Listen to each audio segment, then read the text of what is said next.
আপু আপনাকে আমরা কিছু প্রশ্ন করছি। প্রশ্ন হচ্ছে জি, হলো এই যে গতকালকে মা দিবস গিয়েছে। জি, জি। আসলে বাবা মাকে ভালোবাসার জন্য বিশেষ কোনো দিবস লাগে না। দিবস লাগে না। তারপরেও আমরা এই দিবসটাকে একটু আলাদা করে উপভোগ করি। জি, জি, তো সেই ক্ষেত্রে আপনার মাকে নিয়ে যদি স্মরণীয় কোনো ঘটনা জি। বা কি বলতে চাচ্ছেন আসলে মাকে কতটুকু ভালোবাসেন? আমি বলতে চাই যে পৃথিবীর সবটুকু সুখ আমার মার হোক, আর পৃথিবীর সবথেকে বেশি আমার মাকে ভালোবাসি, তারপরে আমার বাবাকে। কারণ বাবা মা হইছে সবচেয়ে মূল্যবান জিনিস, কারণ মেয়েদের পদে পদে মা লাগে, হাঁটা চলা সব সময় মা লাগে। আর বাবা হইছে কি বট গাছের ছায়া, তাইলে দুইটাই আমার কাছে শ্রেষ্ঠ। আমার যতটুকু আয়ু সব আমার মা বাবার হোক, ওনারা সবসময় বাইচা থাকুক। আর এই ভিডিওটা যদি ওনাদের সামনে কখনো যায় তাইলে উনি দেখুক, তাদেরকে সামনে না বলা কথা তারা এগুলা দেখবে। আচ্ছা, এ মনে পড়ে হ্যাঁ, বলছি যে মা তুমি ছাড়া আমার কেউ নাই, তুমি ছাড়া আমি অসহায়। বাবারে বলছি যে সবচেয়ে পৃথিবীতে সবচেয়ে সম্পদ হইছে বাবা তুমি, আর সবচেয়ে বেশি তার থেকে সম্পদ হইছে মা তুমি। কারণ তোমরা তোমরা এত মূল্যবান যে তোমাদের পায়ের নিচেও আল্লাহ জান্নাত রাখছে, তাহলে তোমাদের সাথে তুলনা কারোই করা যাইব না। এই যে আমাদের সমাজে অনেক সন্তান আছে, জি, তারা মা বাবার মূল্যটা বুঝে না। বুঝে না। বুঝে না। তো সেই ক্ষেত্রে অনেক সন্তান মা বাবাকে বৃদ্ধাশ্রমে দিয়ে দেয়। ওই ধরনের সন্তানদের প্রতি আপনার কি ধরনের মেসেজ থাকতে পারে বলে মনে করেন? ওদের ওদের যে ওই যে আমরা আছে না কথাই বলে যে আমি যতটুকু করমু আমি সামনে ততটুকু পাইমু।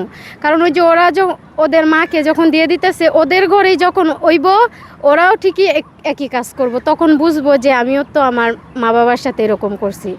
তাহলে ওই যে ওদেরকে এটুকুই বলবো যে এরা হয়েছে কি, এরা ধরেন সন্তান ঠিক আছে, কিন্তু সন্তানের পরিচয় দিতে তারা পারে না। ওই যতটুকুই বলবো, আর কিছু বলবো না। লাস্ট আপনাকে আমরা বলছি যে আপনার মা বাবাকে উদ্দেশ্য করে আমাদের ক্যামেরায় তাদের না বলা কথা আমাদের মাধ্যমে আপনি যদি বলতে চান কি বলবেন? অতটুকুই বলমু যে অতটুকুই বলমু যে বাবা মা তোমরা হইছো শ্রেষ্ঠ, তোমরা ছাড়া আমার কেউ নাই। তোমরা পাশে থাকলে আমি অনেক দূরে গিয়ে যাবো। তোমরা যদি দুই হাত তুইলা দোয়া করো আমার জন্য, তাহলে আমি অনেক দূরে গিয়ে যাবো। যেহেতু আমার ভাই নাই, আমি তোমাদের ছেলে, আমি তোমাদের মেয়ে। তোমরা আমার জন্য দোয়া করবা যেন আমি অনেক বড় হতে পারি, তোমাদের পাশে দাঁড়াইতে পারি। শুধু তো ছেলেরা দাঁড়ায় না, মেয়ের মতো মেয়ে হইলে মেয়েরাও দাঁড়াইতে পারে। অতটুকুই তোমরা আমার জন্য দোয়া করবার, পাশে সারা জীবন থাকবার। আমার যতটুকু আয়ু সব তোমাদের দেওয়া হোক, আমার আল্লাহ যেন তোমাদেরকে দেয়। আমি আরেকটা প্রশ্ন করছি যে বাবা মার কাছে তো প্রত্যেকটা সন্তানেরই দাবি থাকে, চাওয়া থাকে। মানে অনেক সময় হচ্ছিল বাবা মার অবস্থা দেখে চাওয়া হয় না, বলা হয় না যে একটা আরে যদি বাবা মার কাছে এই জিনিসটা চাইতে পারতাম জি, তাহলে। জি, এই যে যে দাবিটা হয়তো বাবা মার অবস্থান থেকে কখনো বলা হয়নি, জি। চাওয়া হয় না যে মা আমার এই জিনিসটা লাগতে দিতা, বলবো বলবো করেও বলা হয় নাই।